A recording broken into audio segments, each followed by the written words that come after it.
Sourcers, kalian udah tahu belum? Kalau beberapa tahun setelah merdeka, Indonesia pernah didatangi makhluk asing dari peradaban yang lebih maju. Tepatnya di Pulau Alor NTT. Ini salah satu kasus paling menarik yang pernah terjadi di Indonesia. Dan yang bikin makin menarik, ini bukan cerita rakyat, tapi kasus resmi yang diselidiki sama militer kita sendiri. Selain itu, ada beberapa catatan dan saksi hidup kejadian itu.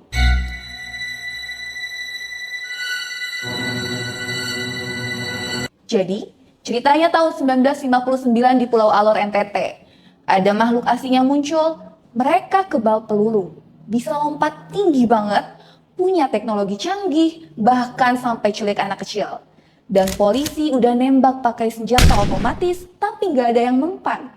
Sampai sekarang, sudah 67 tahun, tetap nggak ada yang bisa jelasin apa yang sebenarnya terjadi.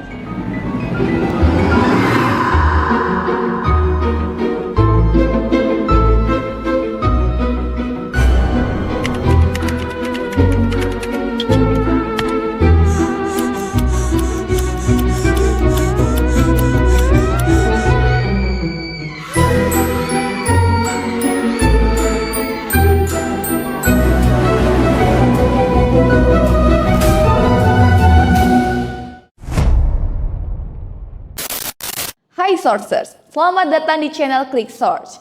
Dan sekarang kita berada di segmen LMD, Lorong Misteri Dunia.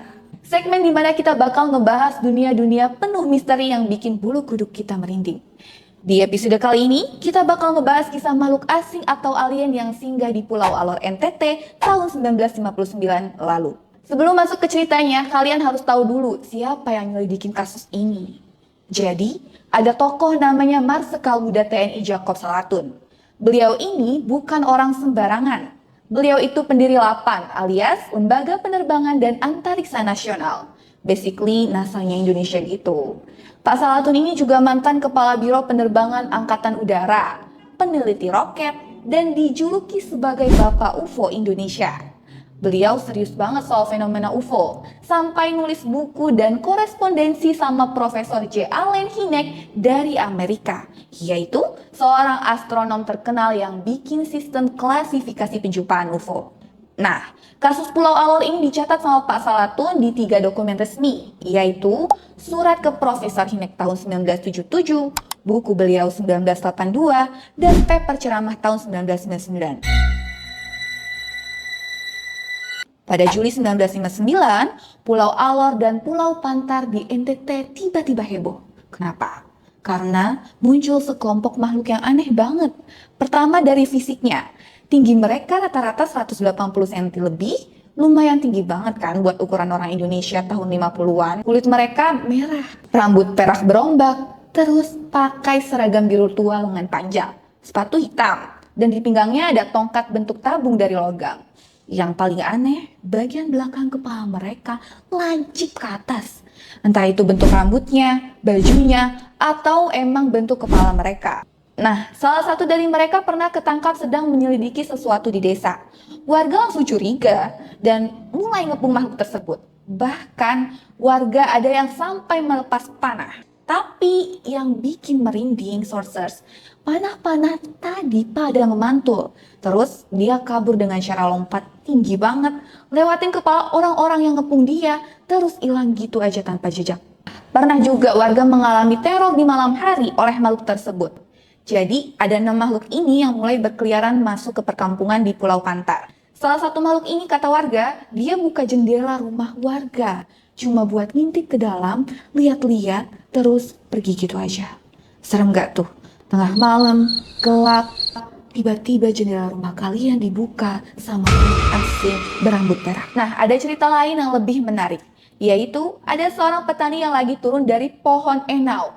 Tiba-tiba dikepung sama beberapa makhluk berseragam biru ini. Makhluk tersebut ngobrol satu sama lain pakai bahasa yang gak dimengerti sama petani itu. Terus salah satu dari mereka maju, keluarin alat bulat kecil mirip jam waker, nunjukin ke petani tersebut. Dan pas petani itu lihat lewat alat itu, dia bisa lihat pemandangan yang jauh banget di seberang sana. Padahal di depan mereka ada hutan lebat sama bukit-bukit tinggi yang harusnya ngalangin pandangan. Ini tahun 1959 ya, belum ada handphone, belum ada kamera digital, bahkan TV aja baru mulai masuk Indonesia. Tapi mereka udah punya teknologi kayak gitu. Oke, sekarang kita masuk ke bagian seram tentang penculikan anak. Jadi, ada anak laki-laki umur 6 tahun namanya Pangu. Dia diculik sama makhluk-makhluk ini kayak hilang gitu aja. Nah, 24 jam kemudian dia ketemu di tengah ladang sendirian dengan keadaan bingung. Gak tahu dia ada di mana. Setelah pulih dan bisa ngomong, anak kecil ini cerita sesuatu yang wow banget. Dia bilang dia dibawa ke tengah hutan. Di sana dia dikasih pemeriksaan medis. Kayak di rumah sakit, tapi bukan rumah sakit biasa. Terus, anak itu juga ditawari makanan. Berbagai jenis makanan yang dia kenal. Kayaknya mereka tuh lagi belajar tentang apa yang manusia makan gitu. Nah, yang bikin cerita ini believable, sources. Anak umur 6 tahun tuh susah banget bikin cerita bohong yang detail dan konsisten. Apalagi ini tahun 1959. Anak-anak belum nonton film alien atau baca komik science fiction yang rumit-rumit gitu. Setelah adanya kasus hilangnya anak tersebut, warga langsung melapor ke polisi. Komandan polisi setempat bernama Alwi Al-Nadak langsung ambil tindakan tegas. Pak Alwi langsung mengerahkan polisi bersenjata lengkap mulai dari senjata Brand, Garand, Thompson, dan FYI. Senjata-senjata ini bekas perang dunia II yang masih dipakai sama TNI dan polisi kita waktu itu. Mereka pasang penyergapan di lokasi tempat-tempat makhluk itu sering muncul. Di sebelah timur Kalabahi, tengah malam, makhluk-makhluk berseragam biru itu muncul. Polisi tunggu sampai jarak 13 meter untuk menembak dan tembakan dilepas serentak. Setelah menembak, polisi maju buat ngecek mereka nggak nemuin darah sama sekali. Nggak ada jenazah, nggak ada bukti kalau peluru mengenai para makhluk itu. Yang mereka temuin cuma pohon-pohon yang kena peluru.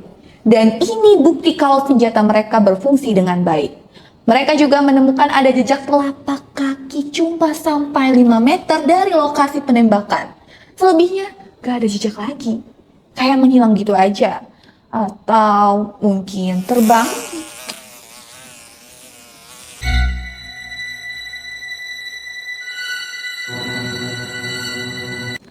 Nah, setelah kejadian penembakan itu, banyak warga Pulau Alor yang mulai lihat sesuatu yang aneh di langit. Warga melihat benda terbang berbentuk telur, warna putih gemerlapan, terbang kenceng banget di atas laut dari barat ke timur. Cahayanya terang banget, bahkan di siang hari.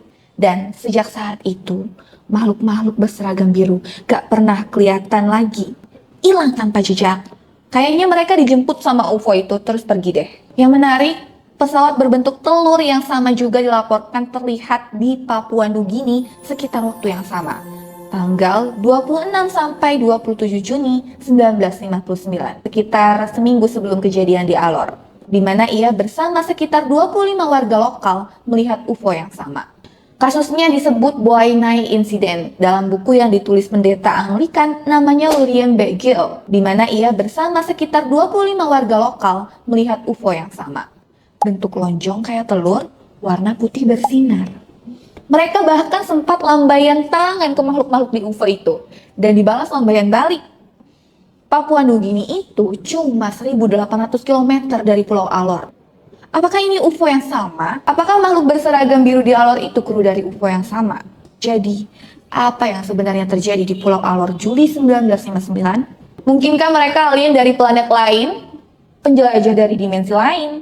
Atau ada penjelasan nasional yang belum kita temukan? Yang pasti, ini salah satu kasus UFO paling terdokumentasi dalam sejarah Indonesia. Diselidiki sama tokoh militer dan peneliti UFO terkemuka. Lalu dilaporkan sama kepala polisi dan disaksikan sama puluhan warga. 67 tahun berlalu gak ada yang bisa kasih penjelasan yang memuaskan. Anak yang diculik bernama Pangu, kalau masih hidup, saat ini umurnya 73 tahun. Mungkin dia masih ingat pengalamannya. Mungkin dia masih tinggal di sekitar Alor. Atau mungkin dia gak ingat lagi. Yang jelas sources, misteri Pulau Alor ini tetap jadi misteri yang belum terpecahkan. Kalau kalian punya info tambahan tentang kasus ini, atau keluarga kalian ada yang dari Alor dan pernah dengar cerita ini, boleh banget komen di bawah. Jangan lupa untuk like video ini dan subscribe channel Klik Source. Kalian juga bisa follow sosial media kita buat dapetin konten fresh setiap harinya. Sampai ketemu di episode Lorong Misteri Dunia selanjutnya.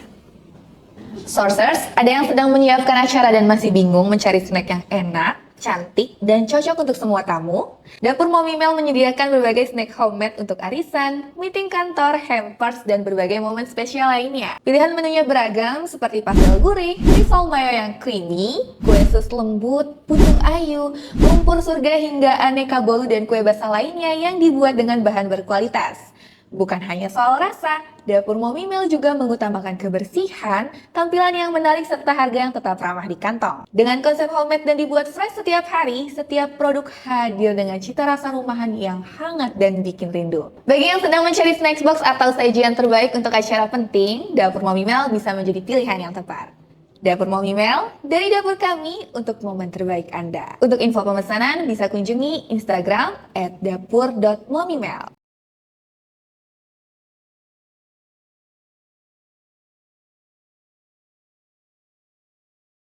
Dapur Mommy Mel, dari dapur kami untuk momen terbaik Anda.